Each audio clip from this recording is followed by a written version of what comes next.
Bueno, por si no sabían, lo que están viendo ahí en la pantalla tiene que ver con el profesorado de filosofía que estamos tratando de impulsar, profes de acá de la ciudad, sumado también a profes que están trabajando en Junín de los Andes.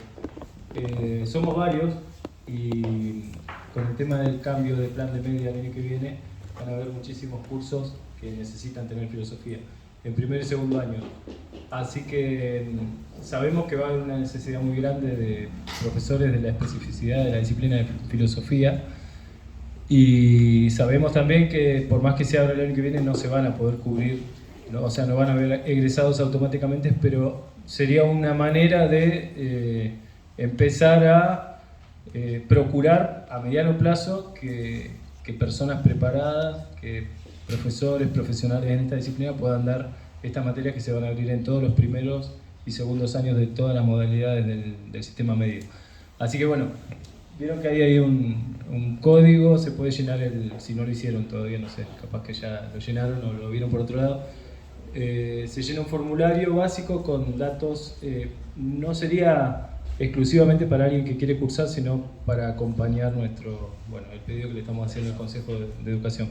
Así que por ahora serían interesados, interesadas, más allá de que quieran arrancar a estudiar la carrera el año que viene, ¿no?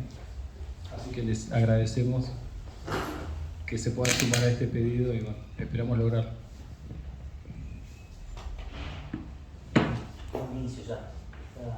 Ahí está. Que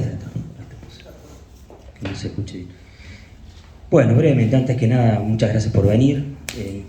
Muchas caras conocidas, otras no, y eso está genial. O sea que haya podido tener esto, publicidad, digamos, que haya llegado a personas que nosotros no conocemos y que, bueno, las que conocemos sabemos que vienen por compromiso, porque son amigos. No sé si vendrían por fuera de eso, creo que sí, no sé. Les pagamos.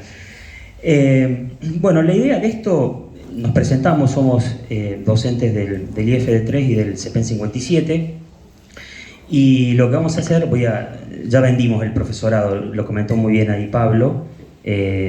Nada, si están interesados, aclaramos esto, ¿no? Con lo del profesorado. Hemos tenido en muy poco tiempo muy buena recepción, digamos, de inscripción, ¿no? En el formulario online, y nosotros aclaramos que agradecemos en primer lugar a la gente que dice: mira, yo no estudiaría nunca en la vida filosofía, pero me recontravalo que esté el profesorado, y eso es genial, digamos, y se súper agradece. Pero la idea era que jugárnosla y decir: che, mira, si vamos a mostrar números, vamos a mostrar números de personas que están interesadas en cursar el profesorado en filosofía en San Martín de los Andes. Y eso es una jugada arriesgada, porque puede pasar que esta movida que hemos hecho con los profes de filosofía, ahí lo veo que está Gerardo, Lucas, con Pablo, Analía, y que hace más de 2 años que estamos trabajando en esto, gestionando, y está bien jugársela y decir: mira, si se anotaron 10 personas y desde el gobierno dicen: che, con 10 personas no te abrimos pero ni el baño del profesorado, y bueno, que sea así. Y la verdad es que promulgamos esto, es decir, anotate si realmente querés cursar el profesorado, y si no está en tus planes, y no lo estará nunca en la vida, agradecemos que lo puedan compartir. Y bueno, nos hemos dado una grata sorpresa por la cantidad de personas que se han anotado a lo que es un relevamiento de interesados. Estamos gestionando la apertura del profesorado. No hay garantías de que eso se abra, pero esto es súper importante porque, como bien dijo Pablo, tenemos la demanda, o sea, el nivel medio, tenemos el capital humano profesional, o sea, nosotros los docentes de filosofía, para afrontar un profesorado, ¿no? Para hacernos cargo de un profesorado, y yo puedo decir que tenemos los números de los interesados. Entonces, como que la cosa cierra por todos lados, y eso nos sirve para decir, ¿por qué no acá? Así que bien, vamos a lo segundo que nos convoca.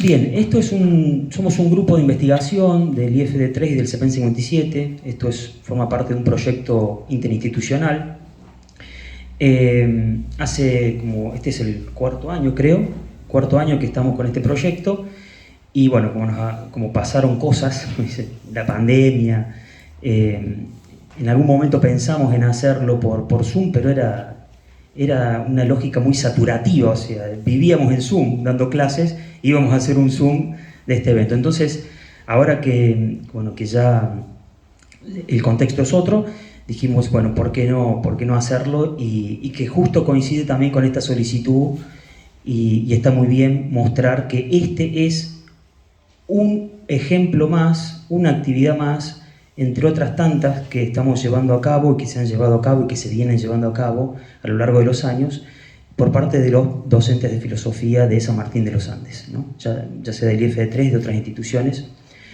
Así que bien, voy a tratar de ser breve. El proyecto se llama Las instituciones y el poder, y nosotros trabajamos a un filósofo contemporáneo que está como muy en boga hoy en día, que se llama Byung-Chul Han, y que si van a cualquier librería, veo acá que está Dani de Mitos, de paso hacemos ahí la publicidad, después arreglamos el precio, Dani, nada es gratis en la vida, pero bueno, pueden conseguir también los libros ahí de Han, y nos pareció, digamos, que era un tema súper interesante y relevante porque, qué sé yo, podríamos haber hablado de la idea de espíritu en Hegel, y capaz que viene Gerardo y Lucas y dos más.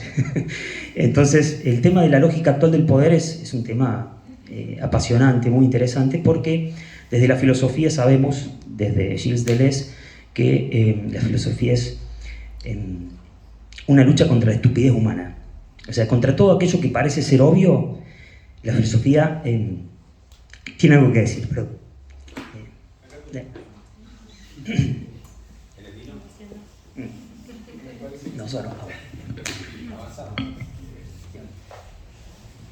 Bueno, unos datos biográficos ahí de Han. Es un filósofo coreano-alemán. Siempre decimos lo mismo, ¿no? Vino a cubrir un casillero, es algo exótico. El tipo es alemán. Lo que pasa es que nació en Corea del Sur, y bueno, era como diciendo, che, viene bien decir, porque la filosofía, ya lo sabemos, es básicamente alemana, francesa, inglesa, desde el siglo XX estadounidense, y lo latinoamericano está ahí, ¿no? Haciendo mucha fuerza, pero históricamente tenemos un gran desafío por delante. En este caso es filosofía europea, y dijeron, che, vamos a poner que el tipo es coreano porque nació ahí, capaz que le iban cortando el cordón umbilical en el vuelo a Alemania, pero bueno, es coreano-alemán. Bien, vamos a comenzar rápidamente. En 2010 aparece en escena intelectual europea, y comienza a hacer ruido a nivel mundial la presente obra, titulada La Sociedad del Cansancio. En esa obra, que es del 2010, Han dice algo muy interesante al respecto, ¿no? Que vamos a avanzar un poquito ahí. Dice, ya no vivimos bajo el marco de un paradigma inmunológico. Ustedes saben que lo inmunológico, desde el punto de vista de la medicina, tiene que ver con el sistema inmunológico, el sistema de defensa, ¿no? que tenemos, y que ese sistema se caracteriza por lo que Han denomina una relación entre la exterioridad y la interioridad.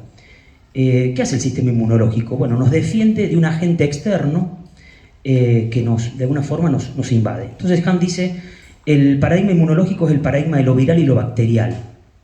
De golpe acá alguien está con gripe y tose o estornuda, y nuestro sistema inmunológico se activa porque hay un agente externo que intenta ingresar al organismo, y bueno, entonces se genera esa relación del adentro y el afuera. ¿Qué dice Han al respecto? Han dice que nosotros ya no vivimos bajo ese paradigma. Y después voy a hacer una mención, porque justo este libro es del 2010, y 10 años después tenemos esta bendita pandemia, y bueno, los intelectuales tuvieron que salir a la escena casi por un compromiso. Después voy a comentar algo muy, muy gracioso de lo que hizo uno de estos pensadores esloveno, filósofo esloveno llamado Slavoj Žižek, que el tipo cita a Han desde Wikipedia, porque se ve que el texto, pandemia, lo escribió en una noche. Dijo, che, mira si la pandemia mañana se resuelve, ¿a quién le vendo los libros? Entonces, descaradamente lo dice, y dice que descaradamente Dice, hay una buena síntesis en Wikipedia, ¿por qué no citarlo? Y es una forma de chicanear también a Han, ¿no? Han dice que nuestro siglo, el siglo XXI, es un siglo post-inmunológico. ¿Y qué quiere decir con eso? Más allá del campo de la medicina, el campo social, económico, político, dice, el problema que tenemos hoy en día, ligado a lo que él denomina la lógica del poder contemporánea, es que ya no podemos pensar en términos clásicos. Todos conocemos no la obra de Michel Foucault, sí el nombre.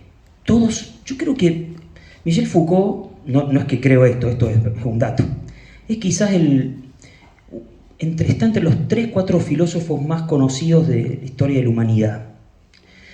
Y Vigilar y Castigar, obra de 1975, está en boca de todos. Posiblemente muy pocos la leyeron completa, o la leyeron, pero todos tienen algo suena al oído. Y como siempre le digo a mis alumnos, cuando un texto crítico suena al oído de todos, hay que desconfiar, no del texto, no del autor, sino de que muy seguramente la crítica que se encuentra en esa obra ya fue subsumida por el sistema. Es más, el sistema habilita la crítica dentro de sus límites. Y dice, gente, ¿ustedes quieren pensamiento crítico? Lean a Foucault.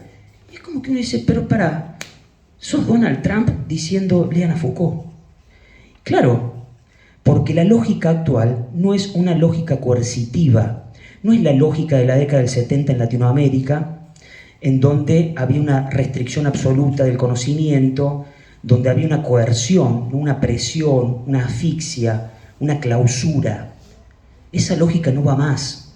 Cuando nosotros nos creemos críticos y decimos, no, porque el sistema nos disciplina, el sistema está a 10 kilómetros y te dice, sí, tenés razón, te disciplinamos, y nos constriñe, nos aprieta, nos asfixia. La escuela es un sistema de disciplinamiento, y es como, la escuela es como hacer leña del árbol caído. Eso es de otra época, es anacrónico.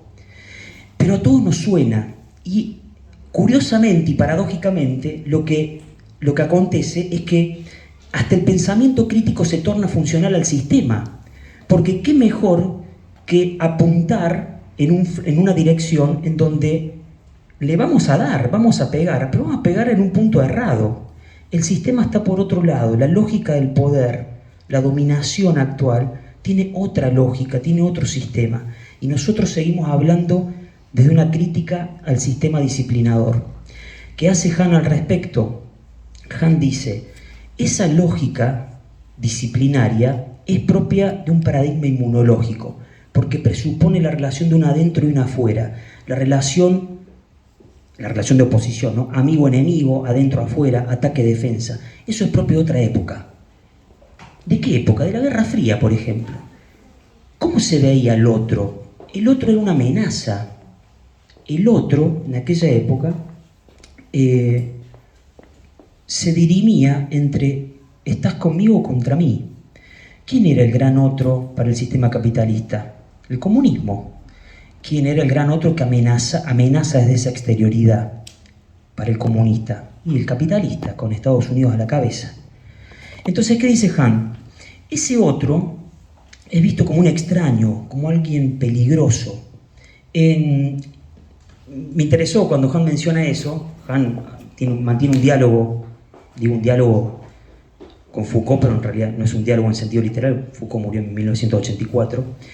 En este conjunto de conferencias que publica Michel Foucault en Brasil, titulado La verdad y las formas jurídicas, Foucault dice que el concepto de peligrosidad surge en el siglo XIX. El concepto de peligrosidad define a un sujeto que es juzgado previamente a cometer un acto. ¿Quién es un sujeto peligroso? Un sujeto peligroso no es un sujeto que acometió el acto por el cual va a ser juzgado. Es un sujeto que en potencia tiene todas las características de que puede llegar a cometerlo. Entonces, de antemano se lo juzga. Han dice, esa lógica no es actual. No es actual. Y menciona al respecto bien, ¿cuál es la lógica actual? ¿Cuál es el paradigma postinmunológico. Es el paradigma de lo neuronal, de las enfermedades neuronales, las enfermedades que no tienen que ver con un agente externo que nos invade desde fuera. ¿Cuáles son? La depresión, el déficit de atención e hiperactividad, el estrés laboral, el famoso burnout, que desde hace no mucho tiempo pasó a ser considerado una causa que habilita un certificado médico y una licencia. No existía eso. El estrés laboral no era una enfermedad. ¿Qué caracteriza a ese tipo de enfermedades o situaciones que acontecen hoy en día? Que no tienen que ver con algo externo. Uno podría pensar que la gente negativa te puede contagiar negatividad, pero es una metáfora. Siendo no, yo con gente negativa no me junto porque me pega un bajón total.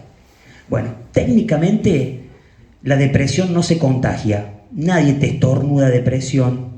No. Claro que genera una negatividad en el ambiente, si no me alejo. Técnicamente no te contagias de depresión. Técnicamente no hay desde una exterioridad un agente externo por el cual se va a introducir en tu cuerpo el estrés laboral. Claro que hay un contexto, ¿no? Y un sistema que nos exprime y realmente genera el burnout. Pero nadie te estornuda burnout, ¿no? Nadie te inyecta burnout. Entonces, claro, dice, ¿cuál es el problema ahí? ¿Cuál es la lógica actual que rige detrás de eso? Ya no hay límite, ya no hay exterioridad. ¿Qué es el otro? El otro es algo exótico dentro de un marco consumista que se puede recorrer a modo de un turista. Y miren esto, uno podría decir, che, pero para. Vieron que la filosofía tiene una especie de encanto en donde uno empieza a meterse con un autor y le cree todo. Miren, con el que más pasa eso es con un ensayista y sociólogo francés, creo yo, ¿no? Que pasa eso, que es Jean Baudrillard. Uno lee Jean Baudrillard y es imposible no creerle, ¿no? Pero vos te das cuenta que hay algo ahí que diciendo, che, parece que es refuncional al sistema capitalista de su época, pero cuesta mucho desarticularlo. Bien, uno lee a Han y dice, sí. Bueno, uno tiene que tratar de tomar distancia reflexiva y preguntarse, por ejemplo, atendiendo al contexto, che, para. ¿Cómo que en el sistema actual, en el siglo XXI, el paradigma que rige es postinmunológico y eso implica que el otro deja de ser visto como un extraño y pasa a ser visto como algo exótico, como alguien que no se presenta como una amenaza, como alguien que no es peligroso? Pero y los muros, las fronteras que cierran, todo el tema con Medio Oriente, los desplazados, los migrantes, cuando llegaban a la costa desde Siria, desde, no sé, de otros lugares, a Grecia, a Italia, y cerraban las fronteras y morían ahogados en el mar, diciendo, ¿de qué otro exótico me hablas, Han? ¿Cuál es ese otro exótico? Y uno puede decir, ahí está la muestra de que Han, en su afán de ser crítico, termina siendo funcional al sistema. Y Han dice, no, sostengo la tesis de que el otro, en el siglo XXI, con el cierre de fronteras, con la construcción de muros, aún así no es un sujeto peligroso. ¿Por qué? Tiene otra característica que Han dice, mira, es igual, es tan o más lamentable, no lo dice en esos términos, pero dice, el otro, no por dejar de pasar, no por dejar de ser alguien, un extraño, pasa a ser un amigo, alguien que está todo bien y que uno lo abraza en un gesto altruista de puro amor al otro. No, el otro pasa a ser una carga. En una conferencia que da Angela Merkel, dice, miren, el cierre de fronteras se da no porque pretendemos excluir a estas personas que vienen escapando de la guerra. Es que si nosotros abrimos las fronteras indiscriminadamente, eso va a generar un colapso para la Unión Europea y en primer lugar para el país en donde pretenden ingresar, básicamente Italia o Grecia. Entonces dice, nosotros estamos gestionando el tema de los migrantes. Ustedes saben que ningún migrante quiere irse a Bulgaria, a Macedonia, a Hungría. No, ¿a dónde se quieren ir? A Francia, a Inglaterra, a Estados Unidos, a España. Dice, no, gente, no pueden irse ahí. Los vamos a distribuir. Entre los migrantes y una caja, un container, no hay diferencia. Che, el problema es que satura. Claro, dice Hahn, la lógica actual del siglo XXI no es una lógica coercitiva, no es una lógica de restricción, no es una lógica de clausura, es una lógica saturativa. Esto ya lo dijo en 1978 Jean Baudrillard. Lo que pasa que para Hahn, Jean Baudrillard todavía no termina de dar en la justa medida de radicalización del fenómeno de la saturación. Hoy en día, dice Hahn, la lógica del poder dejó de asumir al otro como un sujeto peligroso para asumirlo como una carga. Claro que entre medio hay un plexo de posibilidades y de un abanico de opciones en donde el otro nunca deja de ser absolutamente un sujeto peligroso. Foucault da en la tecla ahí. Pero de lo que hablamos acá es del espíritu del tiempo, es decir, hacia dónde va, hacia qué dirección va la sociedad y la lógica actual. ¿Vieron? Nos ocurre todo el tiempo, creo, no me quiero extender mucho, pero con nuestros alumnos, cuando alguien dice, a mí no me pasa eso. Bueno, claro, es que nosotros analizamos fenómenos sociales, no decimos que la ley aplica para todos. Claro que hay excepciones, pero uno se pregunta, ¿cuál es el espíritu del tiempo? Por ejemplo, si uno dice, che, ¿el espíritu del tiempo es el de una sociedad de consumo? ¿Somos una sociedad de consumo? Y sí, somos una sociedad de consumo. Alguien puede decir, yo no. Claro, bueno, hay excepciones. La ola va en esa dirección. Bueno, Hahn dice, nosotros si queremos comenzar a dejar de pensar ingenuamente, incluso desde un punto de vista que se jacta de ser crítico, tenemos que empezar a comprender cuál es la lógica actual del poder. Si el sistema disciplinario rigió, según Foucault, desde el siglo XVII, principalmente del siglo XVII, hasta comienzo del siglo XX, es hora de que uno empiece a pensar, como lo hizo Hahn, que posiblemente el sistema ya le dio la vuelta a eso, que el sistema ya le dio, no una, 50 vueltas, y que el sistema, contrariamente a clausurar la posibilidad de un pensamiento crítico en esa línea, lo habilita, lo promulga, porque qué mejor que mientras la cuestión está pasando por acá, los intelectuales, la sociedad que se jacta de ser crítica, está por allá, jactándose de ser críticos. Por eso, a veces lo más difícil es captar que se puede ser funcional al sistema siendo críticos, porque es muy difícil de desentramar eso, porque uno está como en esa ola, digamos, ¿no? Diciendo, uy, qué crítico que somos, y no. Bien, perdón, no me di cuenta, estoy en una clase, perdón, Cari, suena la clase. ¿Qué dice Foucault?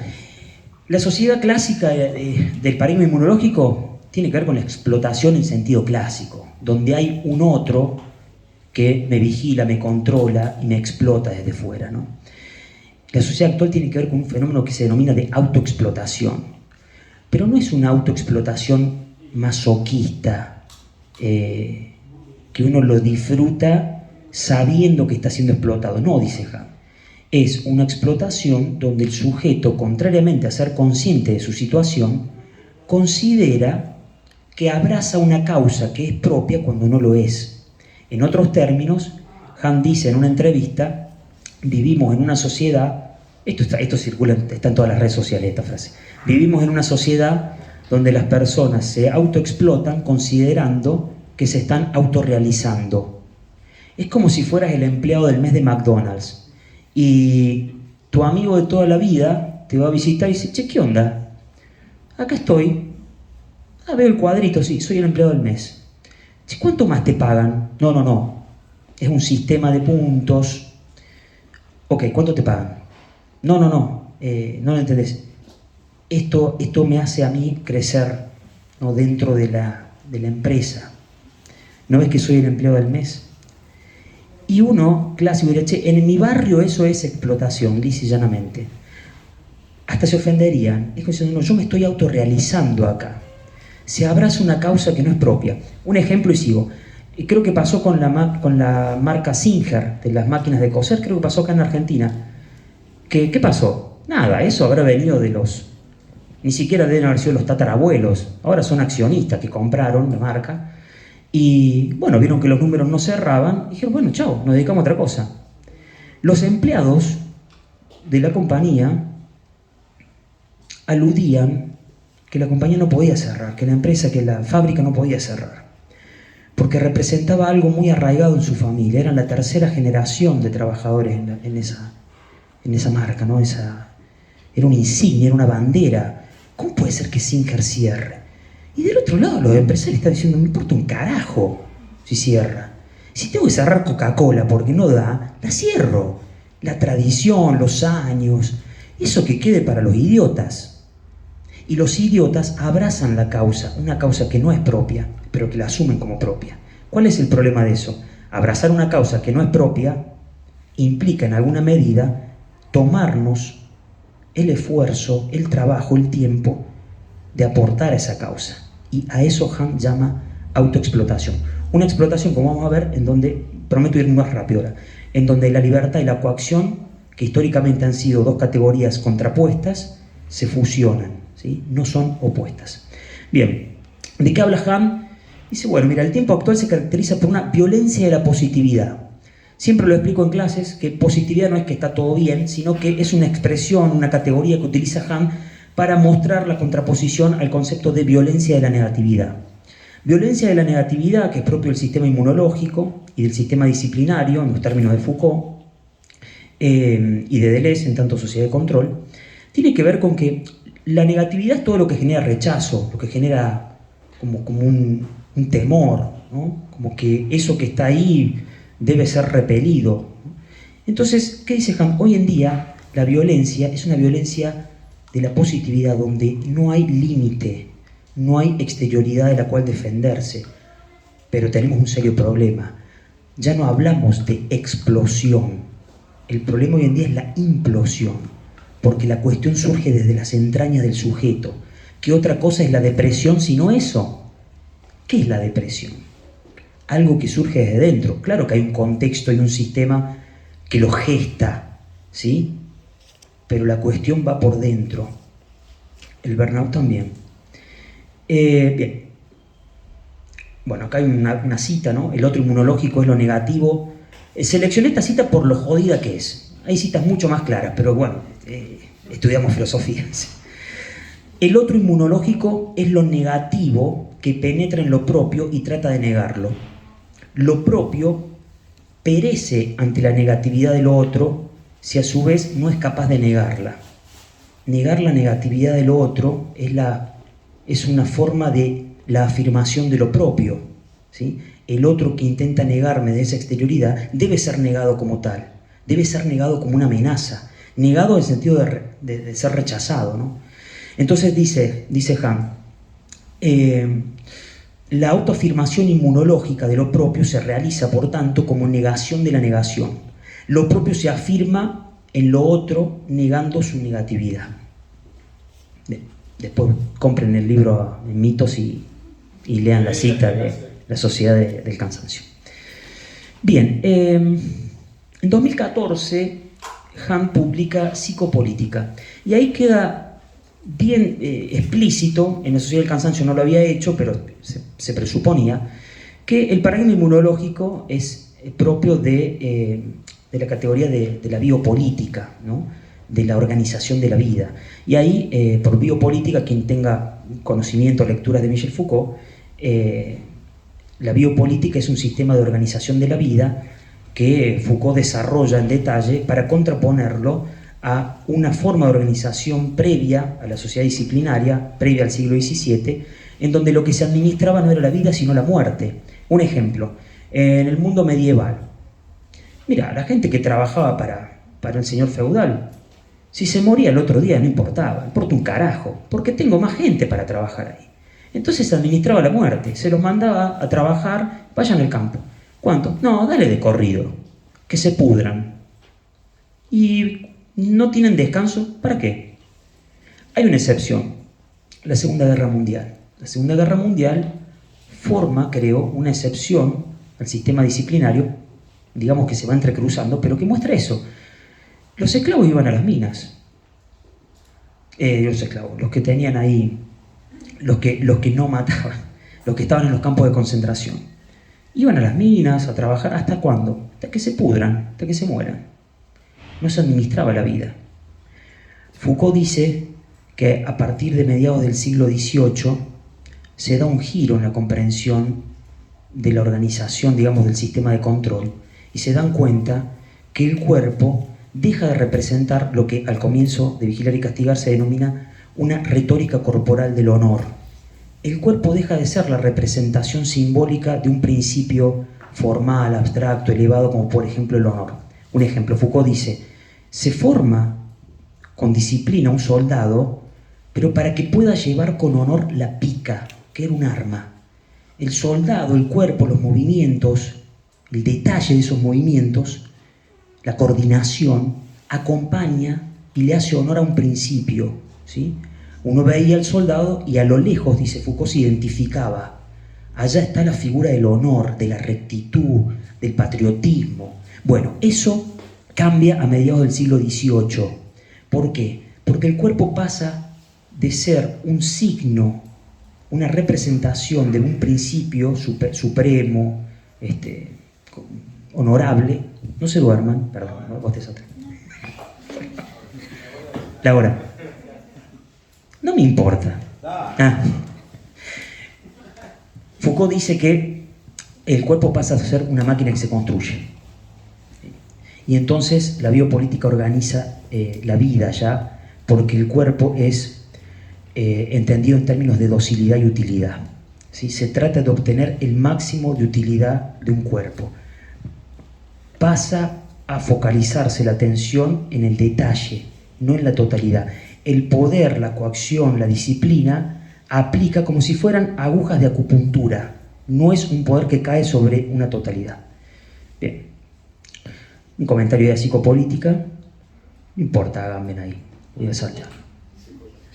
No, tenía un comentario, pero no importa. Y en 2005, fue uno de los primeros textos ahí, se publica sobre el poder. Y acá se cocina toda la cuestión, y lo cierro acá. Ahí Han sostiene que el tiempo actual se caracteriza porque las categorías de libertad y coacción coinciden. ¿Qué significa eso? Que lo importante no tiene que ver con una coacción externa del sujeto y del cuerpo, sino una motivación, algo que surge desde dentro del sujeto, que se genera desde el sistema, pero para que el sujeto accione voluntariamente.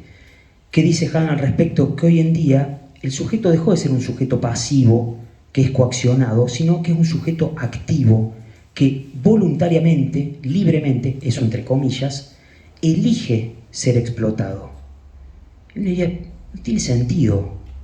Tiene todo el sentido del mundo, porque Han dice, no quiere decir que lo hace conscientemente, sí que lo explicita de esa forma. Yo soy libre, abrazo esta causa porque es propia. Eso sí lo dicen, sí. Es que el sistema ha logrado encontrarle una vuelta por la cual el sentido de la explotación dejó de ser de una coacción externa para convertirse en un estímulo. Y ahí Han desarrolla en las últimas obras todo el tema del mundo digital, ¿no? De lo que él llama también infocracia, y de cómo las redes sociales hoy en día generan esa forma de dominio, de control, sin necesidad de coaccionar al sujeto en sentido clásico. Bien. No importa, después lo charlamos en otro momento. Un texto genial de Zizek, Capitalismo de plataforma, donde muestra cómo se obtiene información, digamos, hasta de una cafetera. Debe tener sensores, no sé qué, micrófonos, y obtienen información de todo tipo de nosotros. Pero el problema es que nosotros lo sabemos y lo aceptamos. Esa es la libertad. Dicen, mi vida no es tan importante. No, claro, tu vida puntual, no, pero formas parte de un sistema en el cual, miren, le doy un ejemplo y termino acá. Cuando nos jode, uno está escuchando, no sé, The Cure, The Cure, Queen, en YouTube, y no pagaste Premium, ¿no? No es YouTube Premium. Hay algo en la publicidad que rompe una atmósfera. No quería decirlo así para no herir susceptibilidades, pero se entiende por el... Sí, hay algo que dice, no, ¿por qué hacen esto? Lo hacen por vos también, porque vos lo permitís libremente, ¿sí? Bien, no importa, un delirio que hizo Agamben en el comienzo de la pandemia con este libro, La epidemia como política, que critica a Hahn, y este es el famoso Slavoj Žižek, que en este libro delirante cita a Hahn y dice que en realidad la pandemia va a romper con el sistema capitalista actual, y Hahn dice no, se va a radicalizar. Lo raro de Žižek es que él dice, se basa y dice, no, tenemos que afirmarnos en la Organización Mundial de la Salud. No sé por qué dice eso, porque confía ciegamente en eso. Me preocupa Žižek, está bastante avanzado en edad, no sé. Gente, perdón, ahí va. Bien, vamos a pasar ahora, sin parar, un pequeño cortometraje y abrimos al conversatorio, ¿no? Se llama El empleo y es de un pibe de acá de Bariloche. ¿Sí?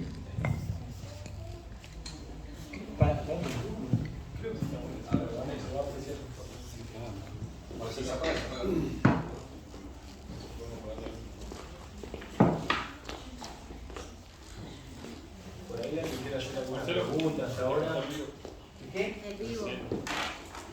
Ah, sí. Ah, en vivo. Se cortó. Capaz que alguien quiere preguntar algo sobre lo que comentó Marcelo hasta ahora.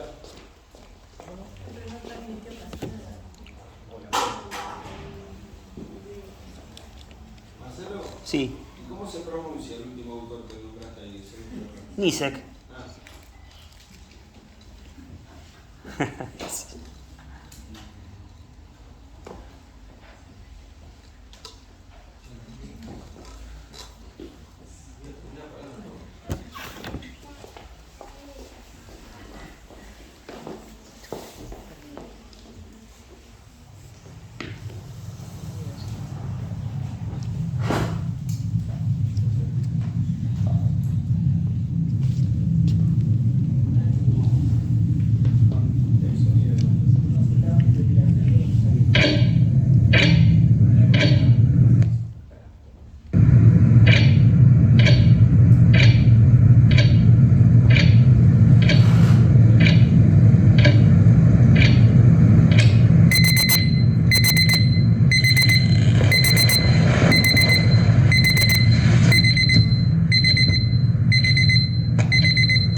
juego, que sea formato conversatorio y no exposición o clases y bueno, qué conocemos. Así que, ¿qué sensaciones nos deja en relación a lo que venía comentando Marcelo de Kant?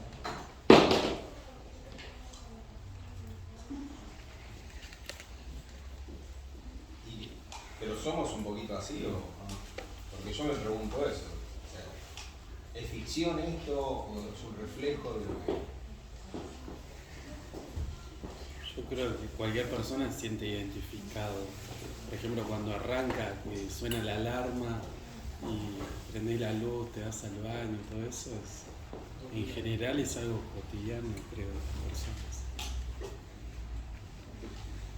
Yo creo que un poco lo que pasa ahora es que antes en la línea de producción, como que el trabajador tenía un enemigo, por así decirlo, que era el jefe, y nos oprimía y nos tenía 2 horas trabajando, y hoy pasa mucho que con el emprendedor o con esto, por ejemplo, que también habla bastante de la productividad, del concepto de productividad, que uno mismo a veces sin tener un jefe o lo que sea, se autoexplota y hay una frase de Kant que dice algo así como: hoy uno no se vuelve revolucionario sino depresivo, ¿no? Esa es la habilidad que tiene el sistema, que de repente te pasas 14.000 horas trabajando, no llegas a fin de mes y en vez de culpar al sistema te culpas a vos mismo y a tu productividad, y creo que ahí es nuestra gran habilidad del sistema capitalista actual.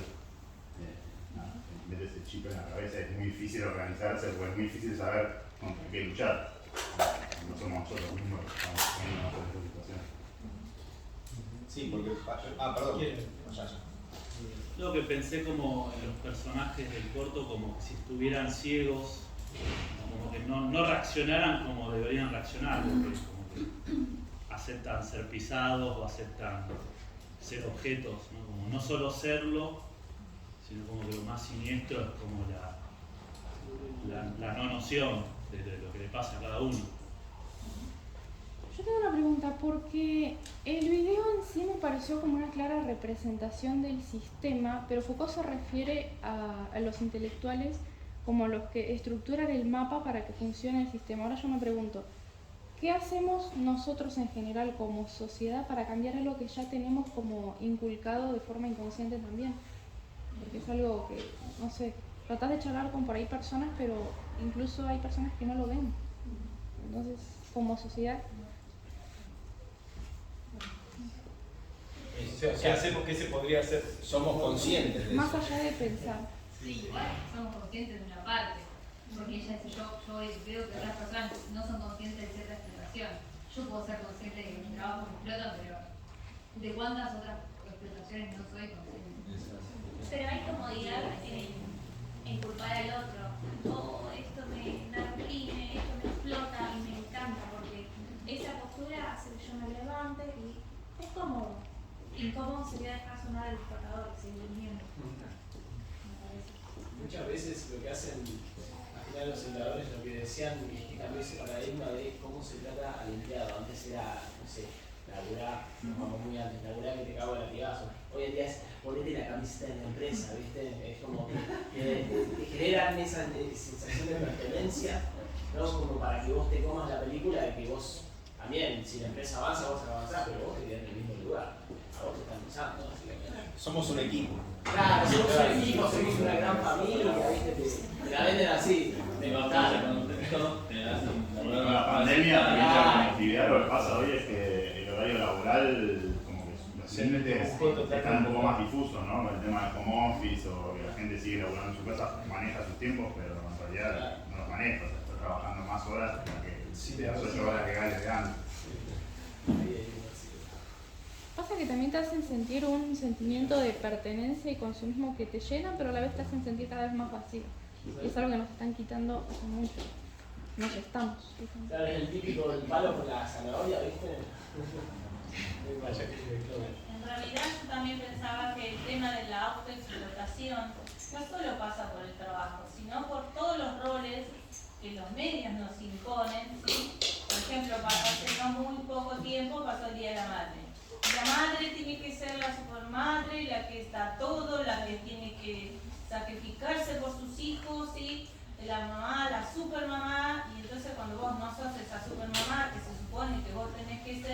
que tenés que darle a tus hijos todo lo que la sociedad te dice que tenés que darle, y tenés que ser además, yo lo digo al rol de mujer, tenés que ser joven, bonita, flaca, deportiva, cool, ser una super madre, sí, como un montón de cosas que te llevan a sobreexplotarte y que te llevan a que estés como todo el tiempo como en una carrera de algo a lo que hay que alcanzar, que la sociedad te marca a través de las redes, y ni hablar, Dios, gracias a Dios, yo doy de que estoy saliendo del sistema, pero pienso en los chicos que están en el sistema, los cuales están como muy gobernados de los medios, que los medios a través de Facebook, bueno, Facebook es para los viejos ya, pero Instagram, Snapchat y todo eso le muestra un ideal de vida, una forma de vida a la que ellos tienen que apuntar, ¿sí? Ser exitosos, tener esto, hacer lo otro, cosa que nosotros, yo no digo, yo hablo de una edad, pero digo que nosotros no es que no lo hayamos tenido, pero no era algo tan marcado como yo veo que ahora en esta uno lo ve como constantemente se está mostrando en las redes que tienen que hacer esto, hacer lo otro, y vos decís, el medio, el consumismo nos lleva a todos, a veces inclusive a los padres, que podemos ser todos los autorreflexivos que querramos, pero el medio nos lleva a veces a través de nuestros hijos, de nuestros trabajos, de todos los roles que cumplimos, a hacer algo que a veces no queremos. Justamente nos acomodamos a esta lógica actual del poder. La pandemia nos ayudó a full a eso, porque bueno, nos tuvimos que meter todos en internet y nos llevó hacia un ritmo que, bueno, lo que decía Marcelo, hoy, yo ayer escuchaba por televisión que decían que el 90% de las personas hablan de que están quemadas a esta altura del año. Sí, de hecho después viene la venta, ¿no? Porque después de toda esa imagen que vos describiste, bueno, entonces se merece el último Samsung. Claro, claro, sí. Más superhéroes. Claro, en conclusión, son muy malas personas, no sacan cosas. Claro, Podemos hablar de un concepto que es la publicidad dirigida, que básicamente nosotros, a ver, pongámonos a pensar, nosotros cuando decimos ok Google, el celular dice, agarra y te responde, ¿cómo sabe que dijiste ok Google? Estás todo el tiempo escuchando. Escucha, che, no sé, se me rompió la licuadora. A los 2 días te aparecen publicidades de licuadora, ¿viste? Siempre están, ¿viste? Tratando de vender de algo, ¿viste? Entonces yo necesito más, entonces tengo que laburar más. Laburo más, pero igual no llego. No sé, es como que entras en ese círculo vicioso, ¿viste? Del que... Claro, pero lo que decís vos tiene que ver con el... Cuando ahí lo dejó deslizar Marcelo antes cuando habló de la libertad, sí, dijo algo así como la supuesta libertad. Porque en realidad es una ilusión de libertad. Si vos te sentís cómodo porque decís, ok Google, buscame licuadora, y en 2 segundos tenés 2 millones de publicidad o de páginas que te dicen qué hacer con la licuadora. Y eso nos genera como una ilusión de libertad. Yo estoy eligiendo qué licuadora voy a comprar, ¿sí? Y elijo la forma de pago y no tengo que ir a ningún lado, con el celu lo pago. Pero a veces no te das cuenta que estás comprando algo que no necesitas. Esas estrategias de venta y todo, digamos, el nuevo sistema hace que estemos en una zona de confort.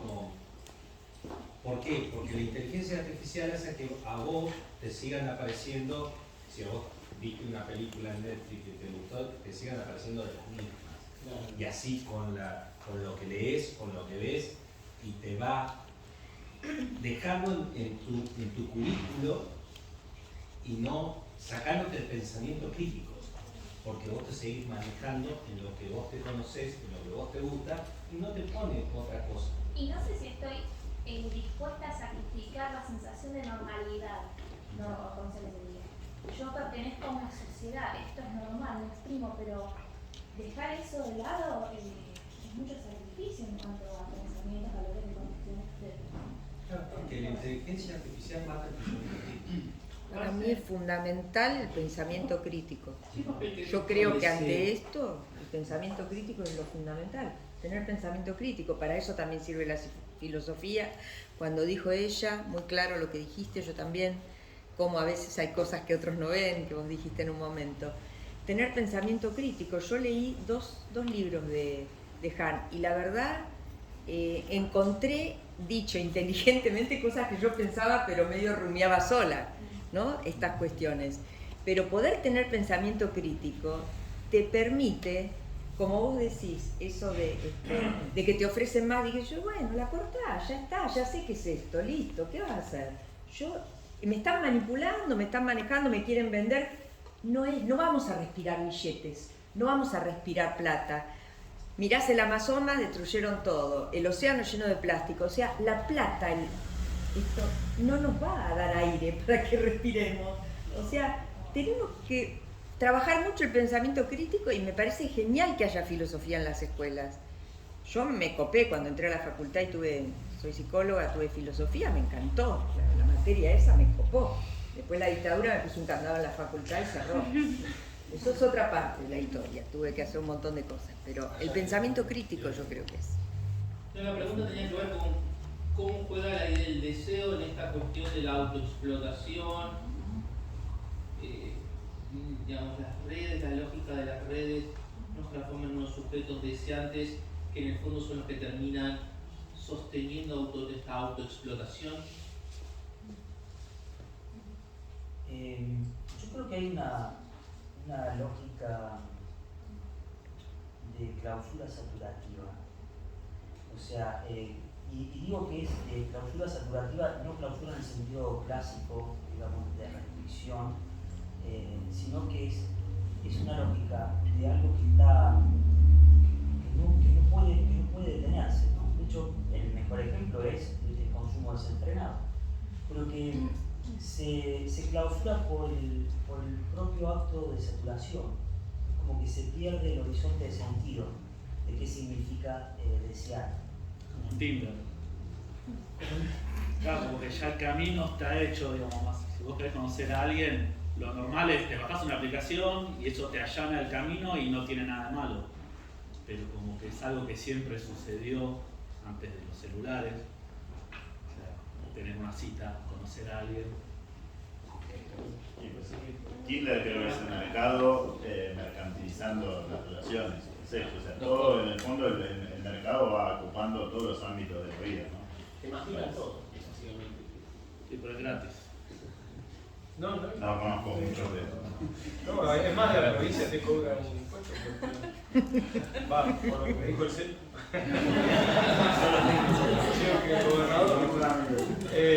Claro, en realidad es lo gratuito, ¿no? Tengo wifi, es gratis, pero claro, detrás de lo gratis está todo lo que estábamos comentando por acá.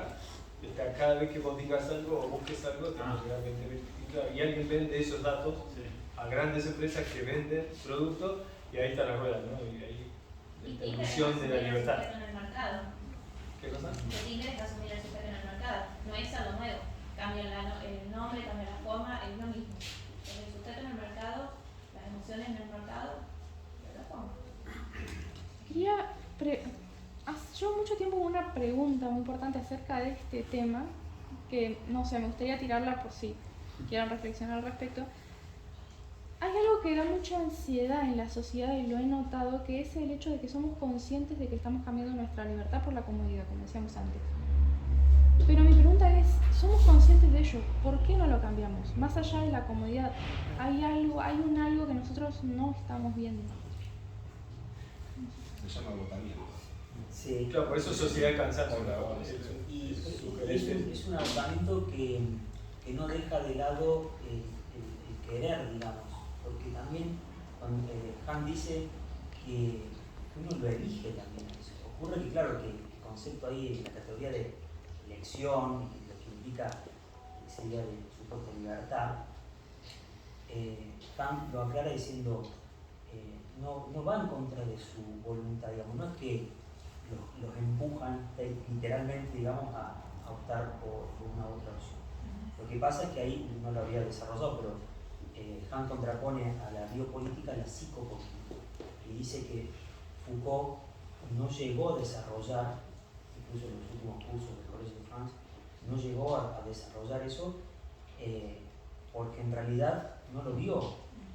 Ahí yo he puesto una foto de Giorgio Agamben, un filósofo italiano contemporáneo, donde en el comienzo de Homo Sacer dice que es porque se murió, porque no le dio tiempo, pero Foucault lo hubiese desarrollado. Y Hahn dice que no porque Foucault todavía seguía viendo a la sociedad actual y al sistema neoliberal en términos de biopolítica. Y no podía comprender que la biopolítica no logra captar la esencia de la dominación hoy en día, que es una dominación que va más allá de los cuerpos y va más allá incluso de la coacción e incluso por más que Foucault haya reconocido que la lógica disciplinaria también es productiva de un cuerpo que genera algo, que no es meramente la clausura, ¿no? Por eso la disciplina se define como el ordenamiento de los cuerpos y el encauzamiento de la conducta. Y ese ordenamiento de los cuerpos es un ordenamiento donde el cuerpo es algo dócil y a la vez productivo. ¿Qué dice Hahn? La psicopolítica da un paso más allá y más trabaja a nivel del inconsciente. Por eso cuando uno dice, ¿cómo puede ser, que está buenísima tu pregunta, cómo puede ser que uno está intercambiando la libertad por la comodidad? Y lo estamos viendo. Y como uno dice, pero reaccionemos. Y el problema es que el mismo sistema saca una publicidad y dice, reaccionemos. Y eso te pone en jaque porque el mismo sistema te está diciendo tenemos que romper con la coacción y dejar la esclavitud del trabajo, diciendo, es como que no hay vuelta que darle en ese aspecto, porque hasta el propio sistema ha convertido en algo funcional así, no funcional la propia lógica del sistema, la crítica. Por eso estamos realmente jodidos. Como creo que ya había levantado hace un rato, perdón. Escucho, bueno, ya me verás que soy adepto a la tecnología. Critican la tecnología como la tecnología llegó a dominarnos. ¿No sería que somos conscientes de cosas que no éramos conscientes y que esto existía con Darwin y los tipos que eran inteligentes en esta época tenían más responsabilidades culturales porque sabían más, eran más conscientes del peso que tenía conquistar América, qué sé yo? Y nosotros, tipo, no existíamos porque no sabíamos. Ahora ustedes, nosotros, somos mucho más conscientes de un montón más de cosas porque vemos lo que pasa en todo el mundo todo el tiempo. Y en realidad, culpar a alguien que está afuera, simplemente somos más conscientes de todo lo que pasa y tenemos más información. Pero en realidad, yo no creo que alguien venga y diga, che, usar el celular. Cualquiera tiene que irse a vivir al Minet y no tener internet. O sea, porque de hecho no lo vas a tener. No te acuerdas porque, por ejemplo, cuando salió WhatsApp, yo no quería usar WhatsApp. Ya, lo terminé usando. Pero en ese momento era una opción. Ahora, cuando es un sistema, si hoy usas WhatsApp, ya no te puedes comunicar. Porque nos trae beneficios mayores a las contrarrevoluciones. Porque el modelo de negocio es, primero es una opción y cuando eso se expande a todo el mundo, ya no es una opción. Como docente en el 2020 no tenías posibilidad de no tener WhatsApp ni no tener grupos de WhatsApp y no usar Zoom, o por ahí un chico o una chica no tener esas herramientas porque no podía acceder. Si bien hubieron casos que sí, pero el docente estaba obligado a tener y de alguna manera se tenía que procurar. Entonces el mismo sistema obligó. Pero digo, la sociedad entera, excepto en casos puntuales, la sociedad entera como conjunto elige la tecnología. No vino un alien y nos dijo informatícense. O sea, como sociedad elegimos la tecnología y la seguimos eligiendo. Porque los beneficios que nos está dando son superiores a la falta de los beneficios que nos está dando. Entonces, ¿por qué decir como que es algo malo que nos ataña, que nosotros no tenemos nada que ver y decir qué estamos haciendo nosotros con la tecnología que podría ser buena? Digo, ¿alguien se puede poner costo de decisión? Pregunto, no tengo ni idea. Sí. Yo creo que hay los costo-beneficio para decir realmente. ¿Pero qué hay atrás de la tecnología? No tengo respuesta, el gobierno porque no sé.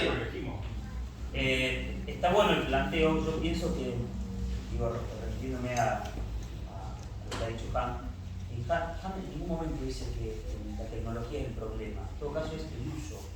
El problema es que el uso depende también de una configuración de la tecnología que ha hecho de una forma progresiva y cada vez más radicalizada, que es más que evidente de que hay una lógica detrás de poder que ya es muy difícil tratar de decir, seríamos muy ingenuos de pensar, no, el problema no es la tecnología y el uso que le damos. Claro, el tema es que cada vez son menos las aplicaciones de código abierto que te permiten ver si no hay un código que te va a hacer un seguimiento, un rastreo, lo que sea, Claro que hay mucha tecnología. Entonces se exacerbó el Big Data con la pandemia. Con la excusa de la pandemia, hubo mucho más control de datos. Creo que un poco respondería algo así, ¿no? No, yo quería, en realidad lo que él decía de la tecnología, creo que todos somos conscientes de lo que está pasando, en algún punto somos conscientes de todo. El tema no es lo que está pasando, sino la actitud que tomamos frente a lo que está pasando. Y con respecto a la tecnología, hoy en día a alguien se le pierde el celular y parece que se le perdió la vida. O sea, el celular es parte de tu vida las 24 horas. Vos no tenés celular y es como que tu vida no existe. Y pasa mucho en las escuelas, donde escuelas que no tienen tantos recursos y un niño que no tiene un celular es como que no existe. O sea, no tiene identidad. Me parece que nos estamos yendo para el otro lado con el tema del uso. Yo lo que me pregunto es ¿por qué no negarse a la realidad? ¿Por qué no revelarse a la realidad? Que estamos perdiendo la capacidad de espíritu crítico, somos supuestamente una especie distinta que tiene otras facultades. Yo creo que hay voluntarismo, hay comodidad, más allá de si la absorbés o la aceptás como viene. ¿Por qué no hay? No sé, yo no me quiero poner como ejemplo, porque estoy dentro de este sistema. ¿Sí? No creo en el tal como vivimos, como lo dice Yuval Harari, que habla de que el sistema que vivimos, que hemos creado, es una farsa. La frontera, el dinero no existe, todo, la sociedad, todo es una farsa. En realidad no existen las fronteras, ¿sí? Solo en la frontera del pensamiento o la frontera que nosotros mismos nos impongamos. ¿Por qué no? ¿Por qué como padre no estás sobre tu hijo, no como policía, sino orientándolo y tomando determinaciones que el chico, el adolescente, no las puede tomar y así progresivamente? Yo creo que como que hay una, según lo veo acá, además lo que dice Han respecto a la negatividad, pero todo este sistema de nuevo vuelve a poner en nosotros la negatividad. ¿Sí?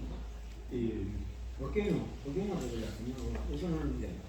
Y no me quiero poner por fuera del sistema, ni por yo no lo hago. Yo doy un ejemplo estúpido. Ayer también fui a caminar por la orilla del lago y tengo por costumbre saludar.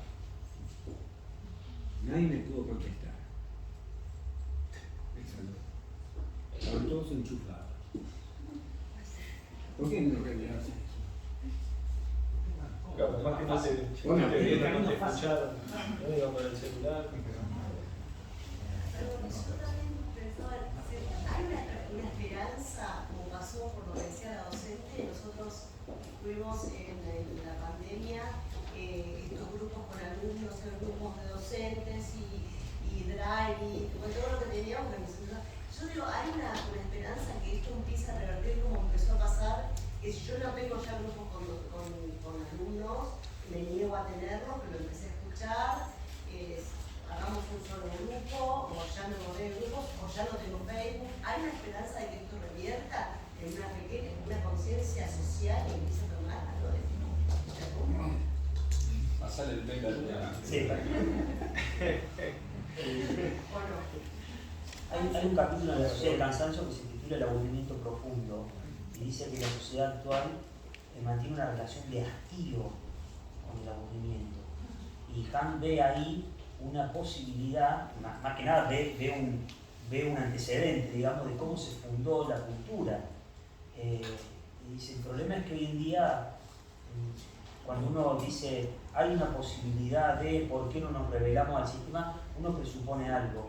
Presupone que hay una especie de núcleo previo a la manipulación del sistema, llamémoslo identidad, libertad, lo que sea, ser libre, que todavía conserva, tiene una reserva crítica, no manipulada por el sistema.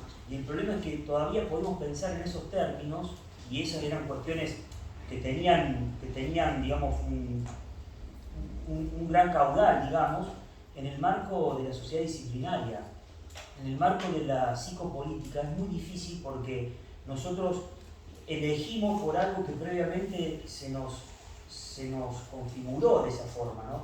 El problema es que no es que se nos vende un producto, ¿no? Y tampoco se nos vende una necesidad, se configura la necesidad de tal producto y ya no estamos en esa lógica previa y bueno, se nos vende esto. Por eso Kant dice, el sujeto de la psicopolítica es un sujeto activo, es el sujeto del Big Data, que no está diciendo, che, está la gente ahí en stand-by, vamos a analizarla. No, la estimulan todo el tiempo porque de eso depende. Y esa estimulación configura las formas de elección y de libertad, o de lo que nosotros entendemos por libertad. Por eso estamos extremadamente jodidos como sociedad. De hecho, había un documental en Netflix sobre Analytic, no me acuerdo cuánto, que era una empresa que trabajaba en esa línea, con el electorado estadounidense que estaba indefinido.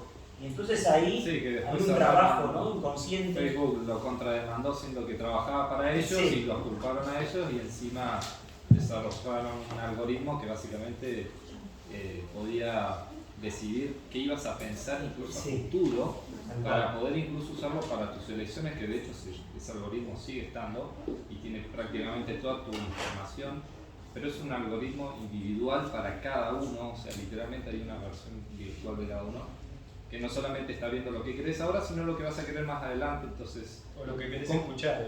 Claro, en cierta parte, ¿cómo combatís eso? Porque es un arma. O sea, que están usando Claro, un arma contra psíquica, tuyo. sería. Claro, y es como una guerra fría, si te lo vas a hacer. Creo que lo que ella preguntaba de la rebelión y de cómo revertir esto, creo que Ham lo dice, pero que tiene que ver con que somos sujetos que nos pensamos individualmente, porque históricamente perdimos la capacidad de organizarnos. Entonces, eso es como nuestra debilidad para ser dominados también, porque los actos individuales de rebelión son como... Y la incapacidad de rebelarnos contra nosotros mismos, quizás de Sí. podríamos partir. Creo que sería así. Mira, les propongo algo para que, es curioso que lo digamos nosotros, que estamos pensando.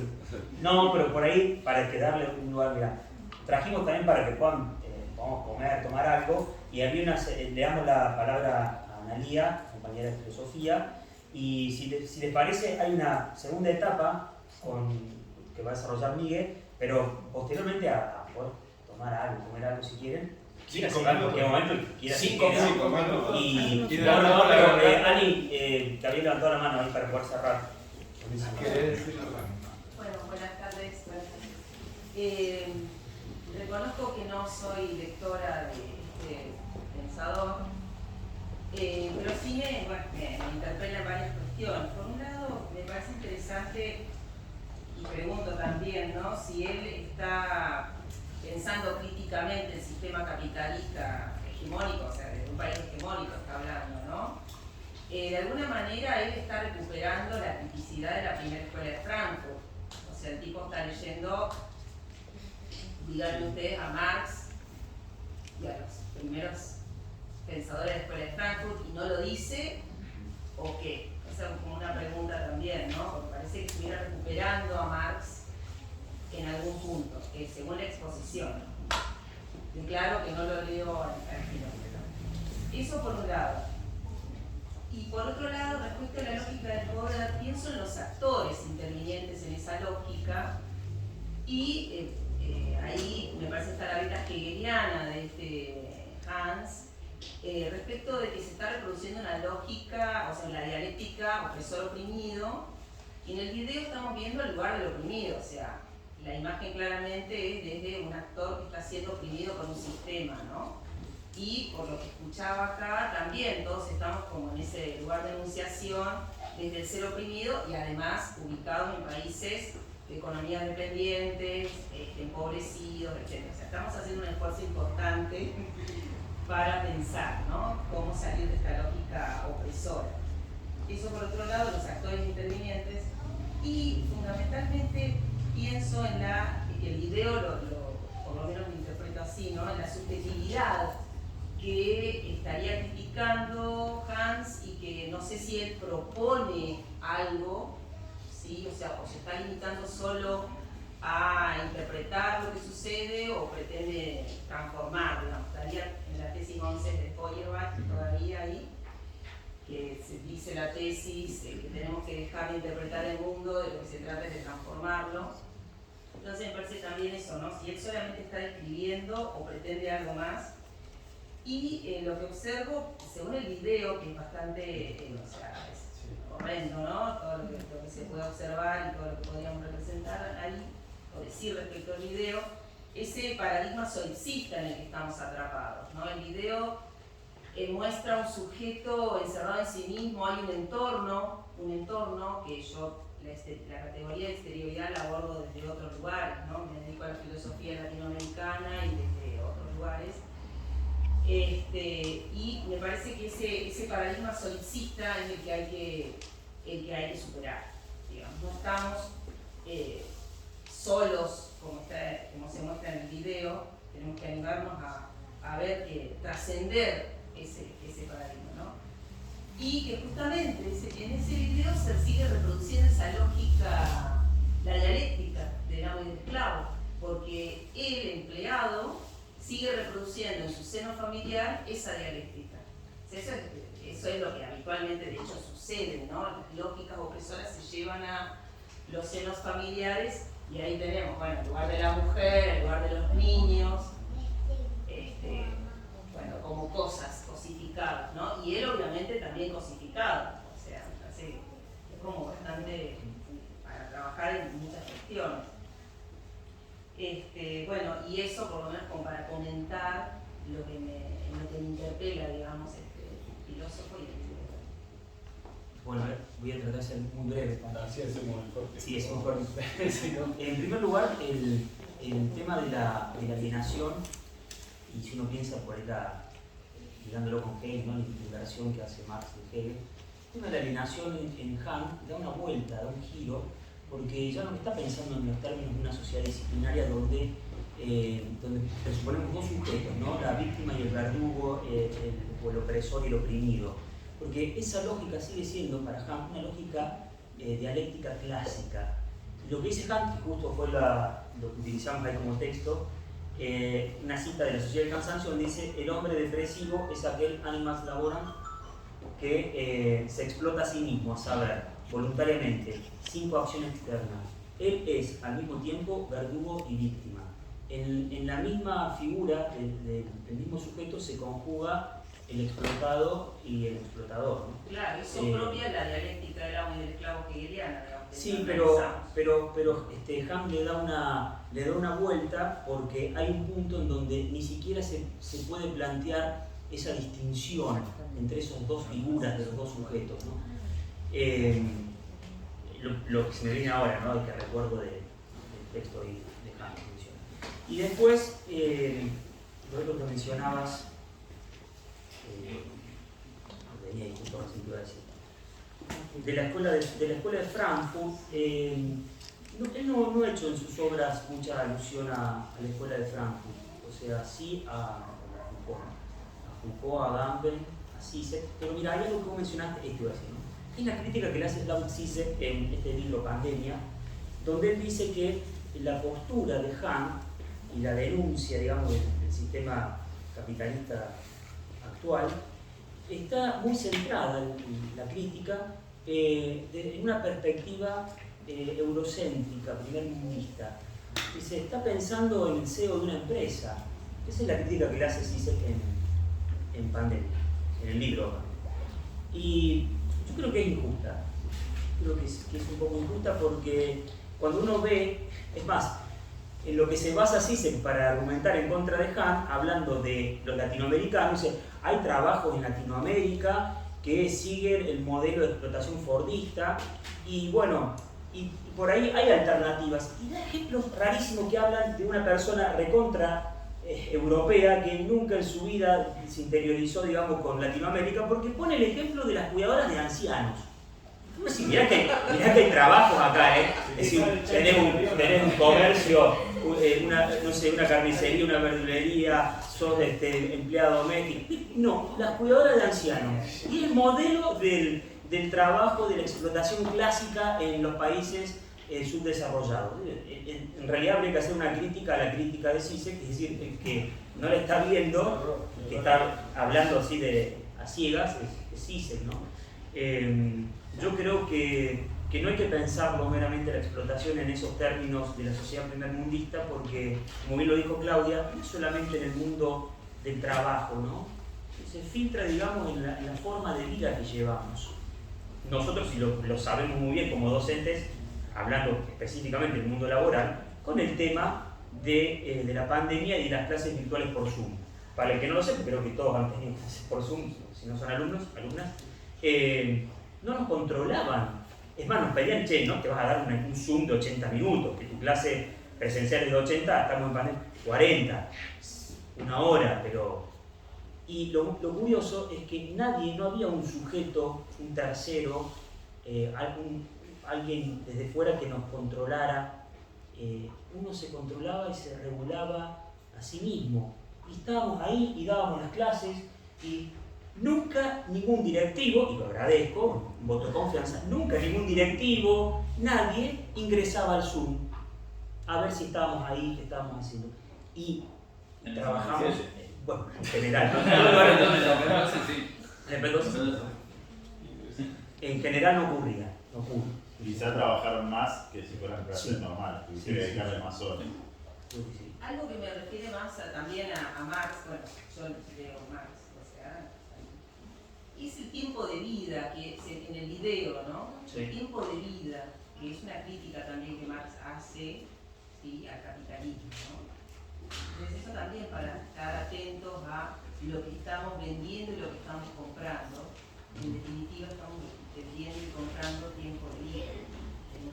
Pero hay un tema ahí con eso, Ani.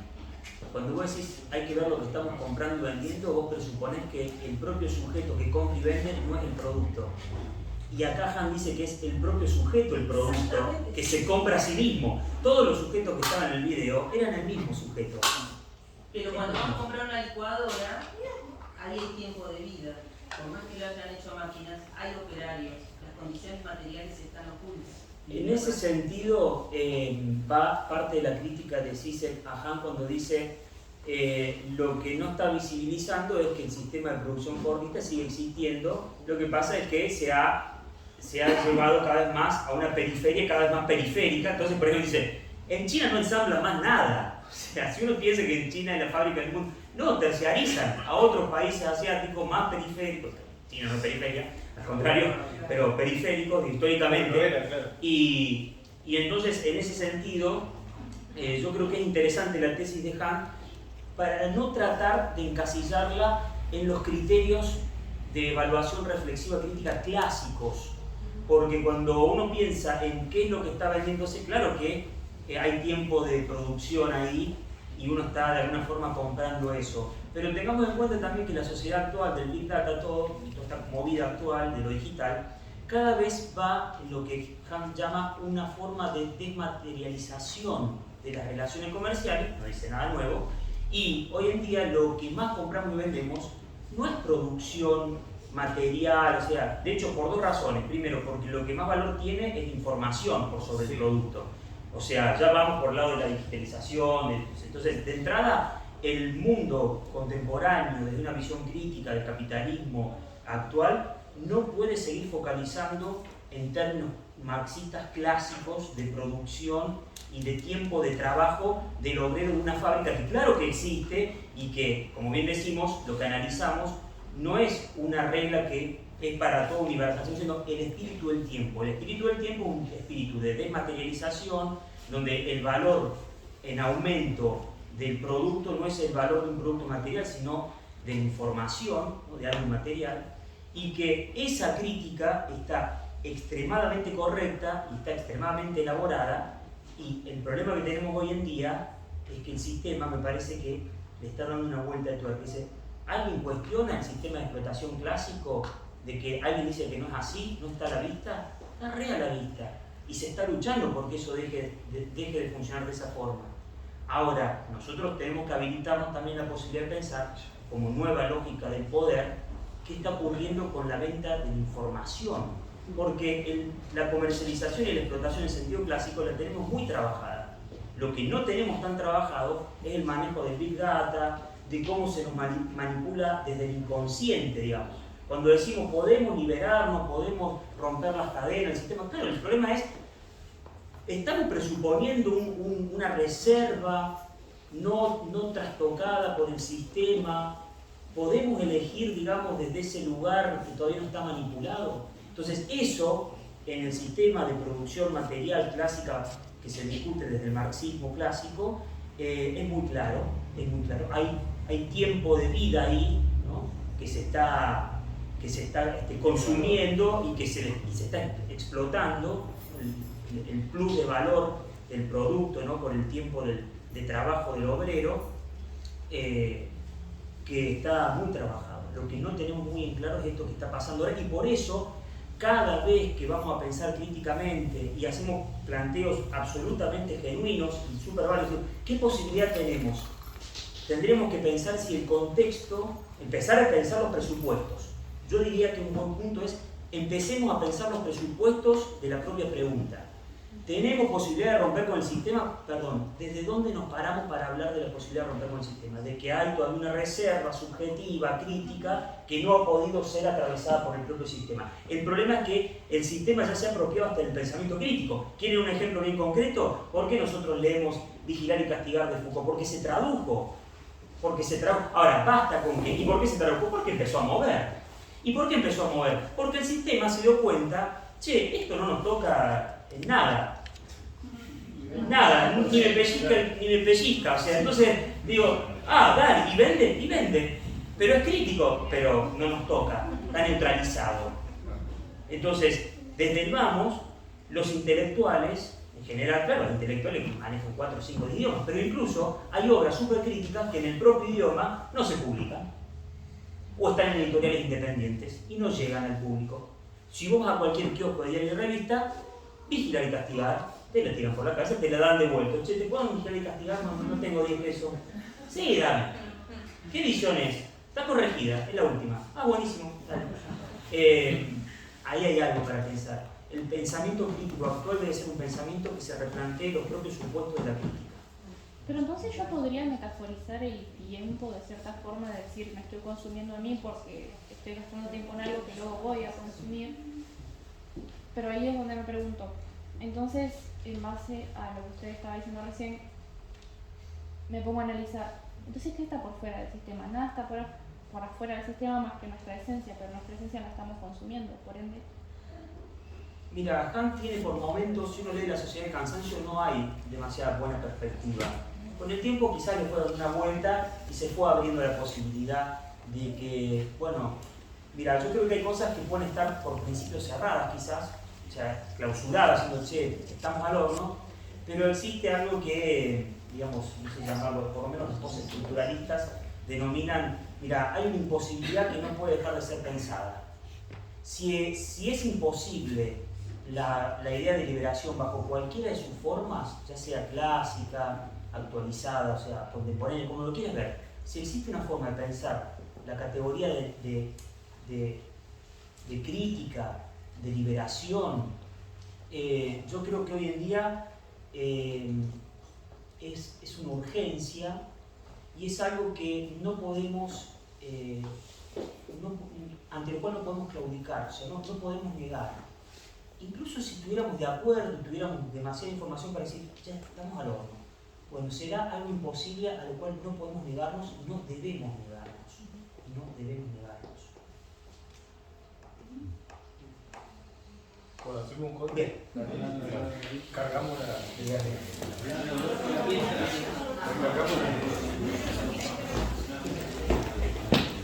Un corte y se...